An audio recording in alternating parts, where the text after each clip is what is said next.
Hello, I'm Laura, a woman in my 30s. I've been through divorce and have no children. The reason for my divorce was how my ex-husband dealt with his sister-in-law's family. I'm sharing my story here to express my frustrations and to keep striving towards my dreams.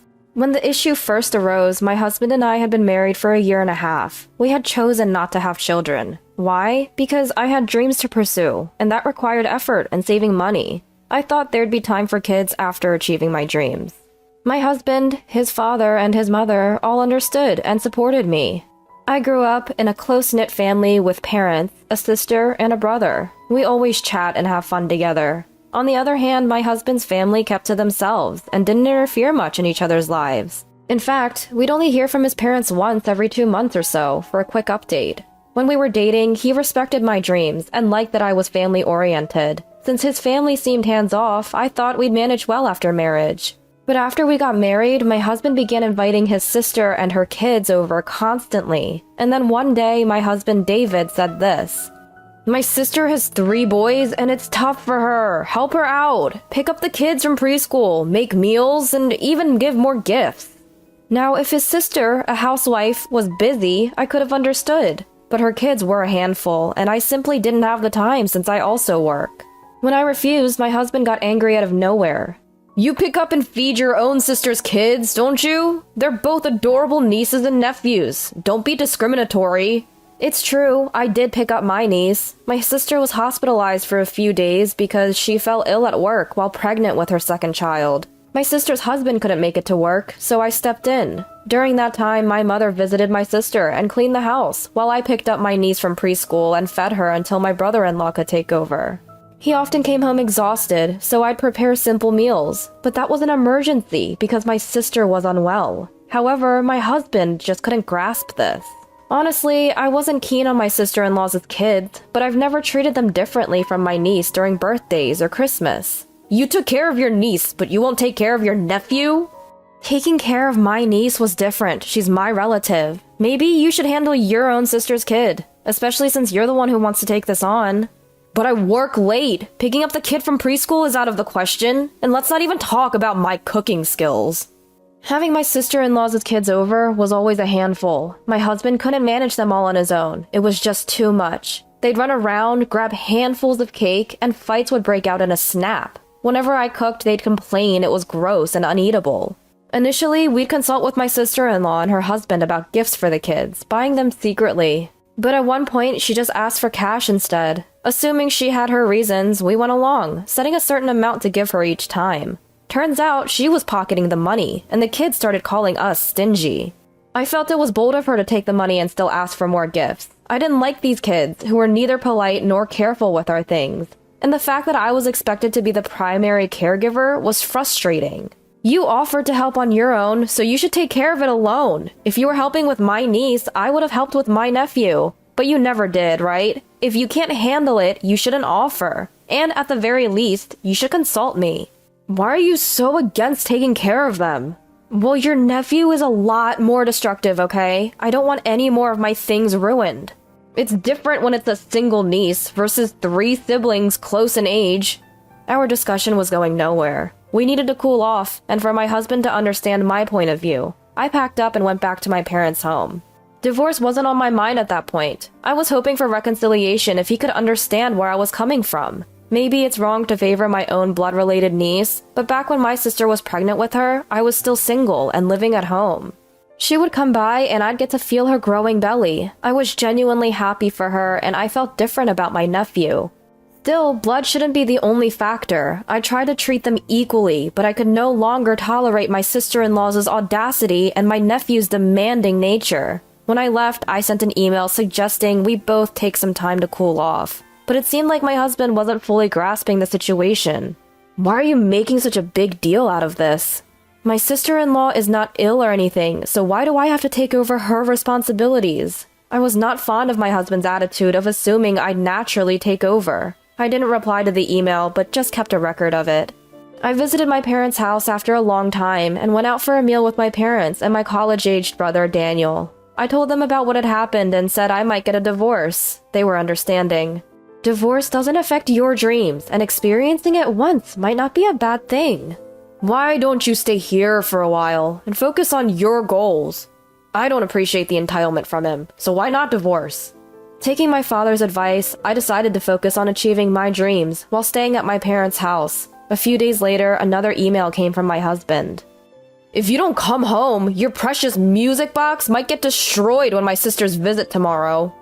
I had already taken all the stuff I bought myself, as well as gifts from parents, friends, and siblings. He didn't seem to realize that. The only thing left at home is what you gave me. After I replied, he seemed to get anxious and called me for the first time since I left. Your brother came over unannounced, played games when I wasn't home. He wanted me to admit I was wrong and come back. I explained that my brother came because he had free time and he helped me with the game. It just so happened to be a day my husband was at work. I had paid for the gaming console and the games were mine too. I hadn't inconvenienced him in any way. I won't return with that attitude. I'm doing just fine, and I don't want to meet your sisters or nephews because I don't like them. With those final words, I hung up the phone on my husband. I consulted my mother-in-law because my husband showed no remorse, only to learn that he and his sister weren't close in the past. Given that she got pregnant and married as a teen, leaving home early, it's kind of expected they didn't get along. Even my mother-in-law had no idea why they'd suddenly become close now. I had all my treasured music boxes with me, and I didn't care about the stuff my husband had given me. Ignoring his emails led to a photo of my broken music box arriving that night. I have all my important things with me. I'm not attached to anything you gave me, I replied. Days passed with no further development. My in-laws grew concerned with our silence and called my emergency cell phone. I explained that I was at my parents' home and told them why. Hearing that my parents-in-law was considering divorce, they made an emergency visit to my parents' house for a discussion. The talk involved parents-in-law, my husband and I, and my parents. It seemed that my husband had been staying over at sister-in-law's house instead of coming home. Sister-in-law, who doesn't do housework or childcare, seemed to find David bothersome and told him to call me and go home. My husband wanted to play the role of a dependable brother to his sister, but instead he felt discouraged by being treated as an annoyance. He told me it was unfair that I live close to my parents' house and get along with my siblings. Seeing you close with your family was painful for me, so I tried to be close with my sister. Even if it makes you uncomfortable, I've been uncomfortable too. Isn't that fair? You get along with your family, and that's not fair. So it's not fair unless my sister also gets treated better. Usually, in-laws on the husband's side get priority, right? But your family doesn't care about me. Your sister's husband is treated well, though. Everyone, including parents-in-law, was taken aback by my husband's logic. I sighed deeply, feeling utterly dismayed. It was clear that any remaining emotional connection I had with him had vanished. Being part of your happy sibling charade is exhausting. You say don't discriminate between nieces and nephews, but I've been trying to treat both the same. But being told not to favor one over the other is unrealistic. I'm human. I have likes and dislikes. To be honest, why should I love a child who's not even blood related and is ill-behaved? They break things, make a mess, are picky eaters, and constantly complain. And your sister only dictates what to feed them without bringing anything they can eat. There's no gratitude for taking care of them. And, like I've told you multiple times, the reason we took care of my sister's husband and niece was that it was an emergency situation. My sister was hospitalized. Your sister is a housewife and perfectly healthy, right? If it's so hard with 3 kids, maybe don't have so many in the first place. The concept that a wife should silently obey her husband and do all the housework is outdated. If you want to say such things, why don't you earn a double income like husbands from a generation ago? We never favored your sister's husband over you. We didn't bully you. Dad even invited you for drinks and to share hobbies, right? You're the one who declined. What does being cherished mean to you?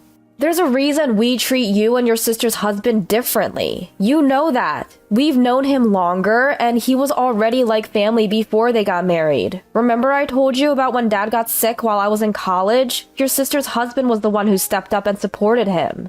You never have a drink with Dad as an adult. You don't put any effort into family gatherings, always running away. It's okay if you're not comfortable with it. Running away is an option, but don't hold grudges for avoiding things you don't want to do. Is that what being cherished means to you?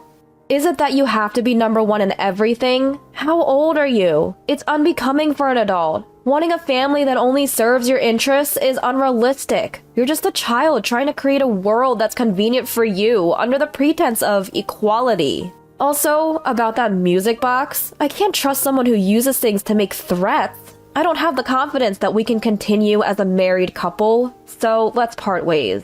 That's when my husband finally realized I was serious about divorce and started making bizarre threats. I looked down on him coldly, thinking that he might still have a chance if he apologized and admitted his mistakes. If you leave me, you'll be unhappy. I have a feeling. I'd rather not spend a lifetime with your feelings. I'd be happier without you. A married couple is one unit. Can you manage if you break off and become half a person? There would be no problem. I'd just go back to how I was before marrying you. We were always two separate individuals. The idea that a couple is one unit only holds when both are helping each other. I can live without your help, and I'd be emotionally and physically better off without you. Are you jealous of my sister? You guys left me alone much more. Hearing that, I burst into laughter. Jealous? Do you think I have that much emotional investment in you? As long as you don't bother me, I don't care what you and your sister do. If you two get along without relying on me, I won't mind. But if you ask me to take care of your nephew or cook, that's a different story. I'm willing to help if your sister is sick, but she's healthy, isn't she? Why should I do what she used to do as a matter of course? If you're going to treat me like a maid, shouldn't there be a salary involved? Isn't it presumptuous to expect me to work without any compensation? I do housework for you because you bring home a salary. I took care of my sister's husband and niece because my sister was in the hospital. Your sister isn't sick or financially dependent on you. If you want to be a reliable brother to her, then take action yourself. Don't involve me in your little facade. It seemed like my husband had been harboring feelings of inferiority towards me and my family for quite some time. He felt that since I made him feel inferior, I deserved to suffer or feel bad, as if that was only fair. I continually rejected that mindset. As a result, I secured my husband's agreement for divorce. You don't value my family, and you don't listen to me. I don't need a wife like that. Take all the savings. Take whatever you want. He signed the divorce papers, and we were officially separated. But that wasn't the end of it. My sister safely gave birth to her second child, a baby boy. As I was busy preparing to live alone, my ex-husband unexpectedly showed up at my family's home. Out of nowhere, he blurted, "I have a favor to ask. I tried inviting my sister over because I felt lonely, but she refused because I can't cook. So I've been ordering delivery, but I'm running out of money. We used to split living expenses, but now I have to cover everything myself, and I can't make ends meet. If I stop ordering food, my sister won't come over anymore. So can you help me out financially each month? We could get back together, you know."